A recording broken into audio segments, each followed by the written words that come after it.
Gotta go fast.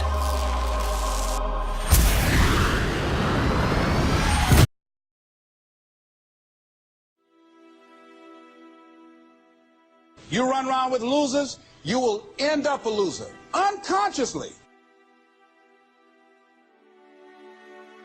Unconsciously, you will pick up their ways, you'll pick up their habits, you'll pick up, most importantly, their attitude about life. If you're around cynical, negative people all the time, you will become cynical and negative. So you got to watch yourself. Many of us are living out the lives of other people, living out their conclusions, living out of their consciousness. The other thing is that you begin to looking at your life and looking at what it is that you want to achieve. Another crucial thing that you must do is align yourself with powerful people.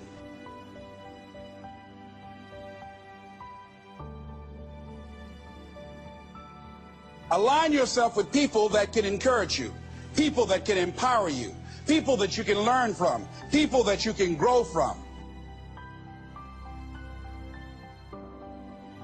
You want to align yourself with people who think like you, people who dream like you, people who want more out of life, people that are stretching and searching and seeking some higher ground in life.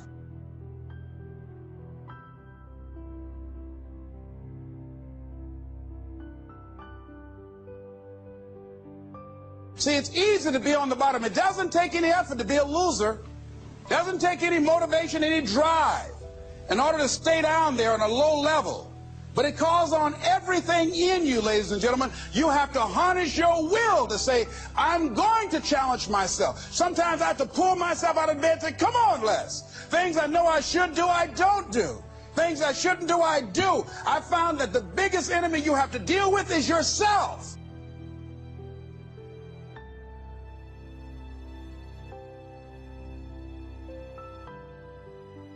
We're talking about two grown people. Somebody's got to surrender. You're talking about will now. You're talking about heart now. You're not talking about physicality. You're not talking about how you look. You're not talking about how strong you are. You're not talking about how tall you are, how fit you are. You're talking about will.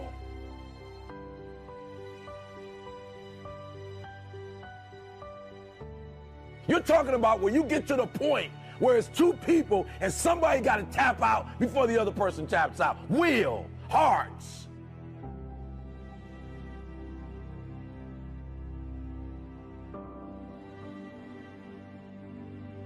And so it is a mentality. This thing I love about Michael Jordan, when Michael Jordan played. Michael Jordan had the flu. And he still put up 38 points. He played every single minute, took a break and got some Gatorade and came back, got some water, came back, right? Because he understood, I gotta want this thing and I can't take a day off. Like if I don't play this playoff game, there might not be another playoff game.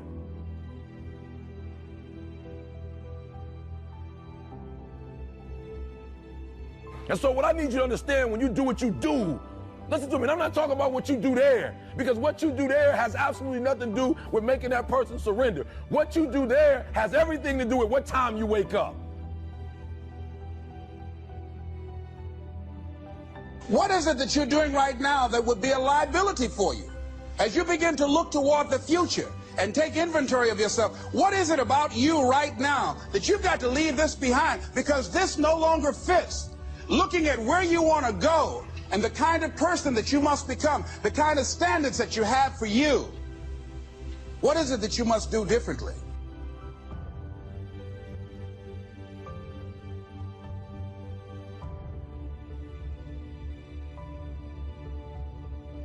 Unless you change the way you're thinking, unless you change your behavior, you're going to continue to produce the results in your life. See, all of us are winners, because some of us are producing results that we don't want. And so all you have to do is look at your game plan, look at your strategy. How is it that you have been being? What is it that you've been doing to produce this? So you're the director, you're the producer, you're writing the script, you're the star of your life. And as you begin to look at your life, you can decide whether or not it's a smash or whether or not it's a flop. That's in your hands. Look at your life, look at where you want to go. Don't worry about your circumstances. Don't worry about your age.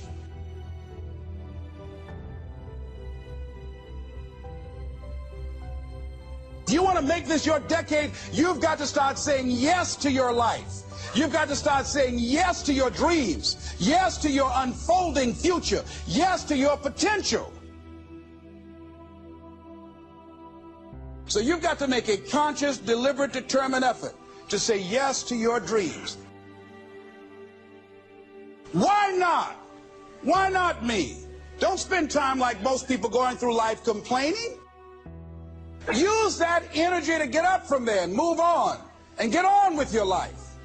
You got to learn to let the past go so you can grow. Many people never act on their dreams because they allow their past experiences to determine what their possibilities are. Whatever you've done in the past, that's not a reflection of your possibilities. That's just a reflection of your consciousness. That's just a reflection of your development and your growth. The future is unfolding for you right now. The future is unlimited for you right now.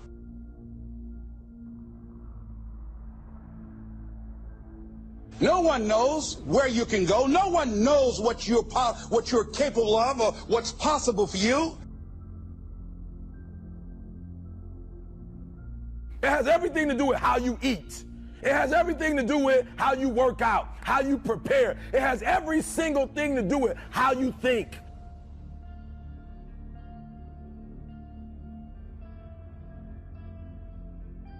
It has every single thing to do with nothing about this, but everything you do as you're getting prepared for that. And when you want it as bad as you want to breathe says, I'm willing to make any sacrifice. I'm willing to go through any pain. I'm willing to go through any suffering. I'm willing to go through whatever it takes. So when I get in there and it's me and him one-on-one, that I guarantee you at the end of it, I won't be the one that surrendered.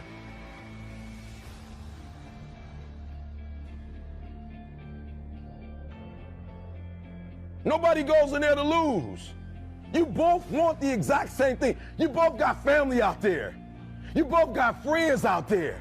You both got people who invested their time and their resources and their wisdom. And you both got guys out there who at the end of the day want to smile. But at the end of the day, the person that will surrender is the person that didn't work as hard as the other person.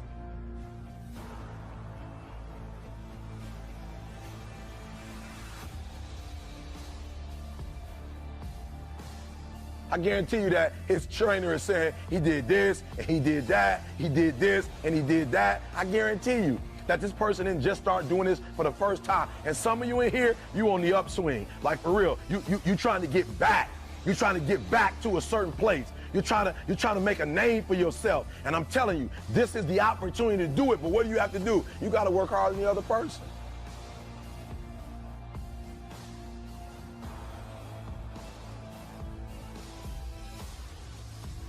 No one could have convinced me that I was able to do this. We have the power to change our personal history, changing the direction of our lives, changing our thoughts,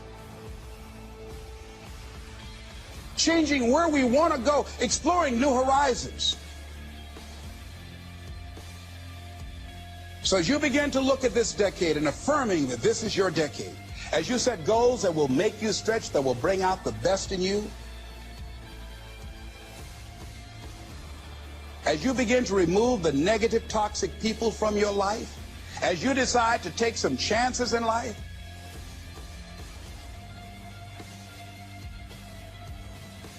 and that's one of the things that's very important. Viscott said, if you're not willing to risk, you cannot grow. And if you cannot grow, you cannot become your best. And if you cannot become your best, you cannot be happy.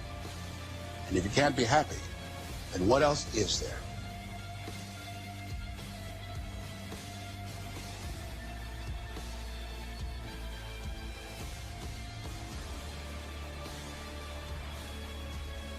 So just when you felt like you did that last rep and your muscles are saying, I can't do no more reps, you say, yeah, you got to do one more.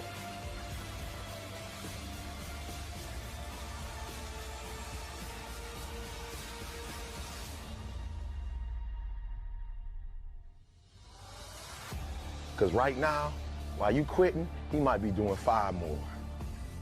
While you quitting and giving up, while you saying, all right, I did enough, it's time to rest, he might just be getting in his zone.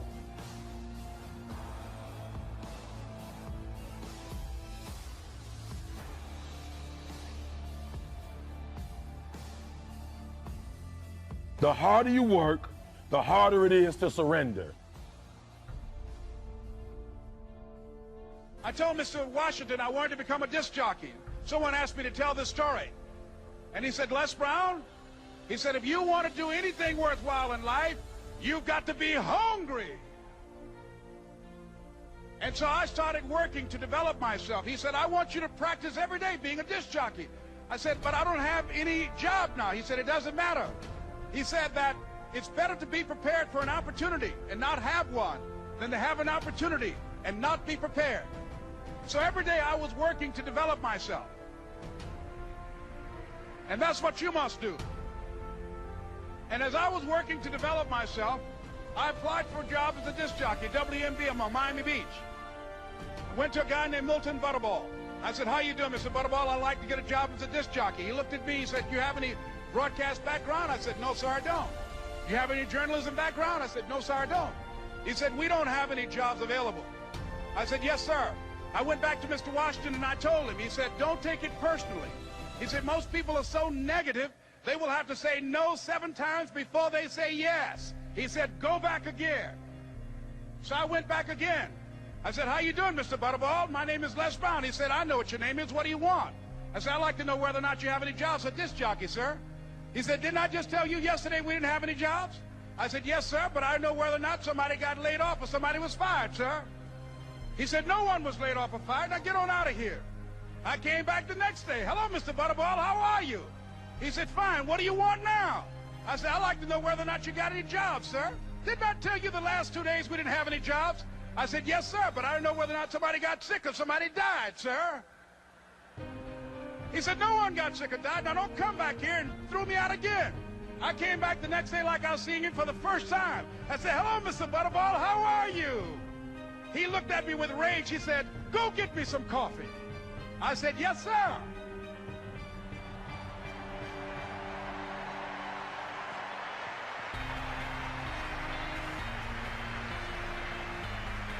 And I went to get him some coffee. After a while, I would get their lunch and dinner, and I would go in the control rooms and take the disc jockeys their food, and I would not leave until they would ask me to leave. Then they started trusting me to pick up entertainers that came to town. Entertainers like the Four Tops and the Temptations and Diana Ross and the Supremes. I would drive them all over Miami Beach in the disc jockeys' big long Cadillacs. I didn't have any driver's license, but I was driving like I had some.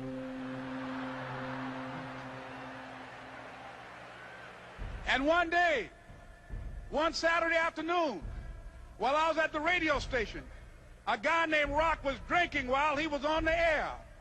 I was the only one there, looking at him through the control room windows, walking back and forth, young, ready, and hungry. I was saying, drink, Rock, drink. Drink, Rock. I'd have gone to get him some more if he'd asked me to. Pretty soon the phone rang, and it was the general manager. And I answered the phone. I said, hello? He said, Les, this is Mr. Klein. I said, I know. He said, Rock can't finish his program. I said, I know. He said, would you call one of the other DJs in? I said, yes, sir. I hung the phone up. I said, now he must think I'm crazy. I called my mom and my girlfriend, Cassandra. I said, y'all turn up the radio and come out on the front porch. I'm about to come on the air.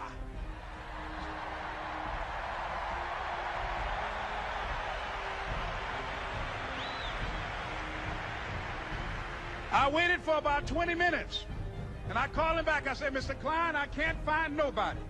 He said, young boy, do you know how to work the controls? I said, yes, sir. He said, go in there and don't say nothing here. I said, yes, sir.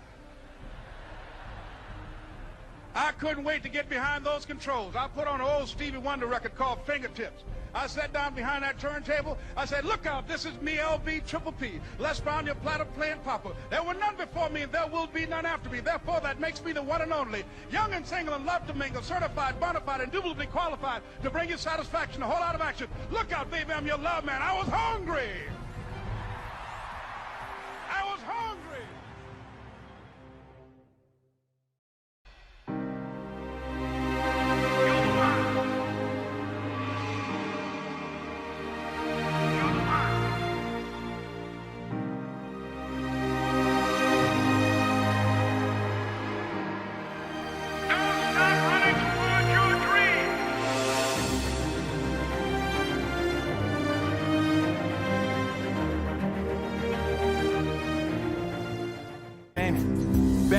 Nobody cares.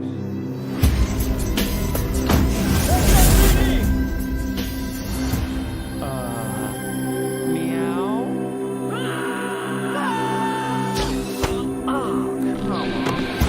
Okay, pal, I want to answer. Basically, it looks like I'm gonna have to save your planet.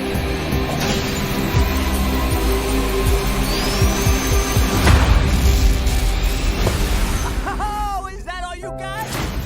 No, but thank you for asking. Uh-oh. Whatever this creature is, our job is to secure it, neutralize it, see what makes it tick.